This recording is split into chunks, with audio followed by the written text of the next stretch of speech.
Xitoy Sharq Turkistonda jiddiy material to'plamoqda. Xitoy doiralari Uyg'urlarni izlab tepishni va tutqun qilishni osonlashtirish, ularni umumyuzlik kontrol qilishni ishga oshirish, kimlik va salohiyatini tez suratda aniqlab chiqish maqsadida ishchi xizmatchilar va oddiy fuqarolarga bir xil karta tarqatgan. Xitoy doiralari Uyg'urlarni izlab tepishni va tutqun qilishni osonlashtirish, ularni umumyuzlik kontrol qilishni ishga oshirish, kimlik va salohiyatni tez suratda aniqlab chiqish maqsadida ishchi xizmatchilar va oddiy fuqarolarga bir xil karta tarqatgan. Bu karta kishilarning kimlik arxivi bilan qon avrishga materiallarning birdek bo'lishini ishga oshirish uchun o'zi turishliq soqchixonlarga berib, avrishga berish talablari yozilgan. Kartaga uqtirishning asos mazmuni va talablarida tuandagilar tilga olingan.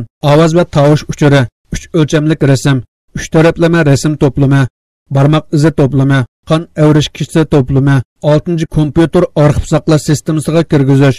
Yuqoridagi 6 turli shartlar o'tirib qo'yilgan bo'lib, buningdagi kishining eng diqqatini tortilgan yeri har bir kishidan avrishga olish vaqtining 40 minut bo'lishi kerakligining ta'kidlanishi. Bundan Xitoy doiralarining bu ishga intayin jiddiy muomala qilayotganligini hamda inchiklab analiz qilib, umumyuzlik material yig'ayotganligini ko'rib olishga bo'ladi.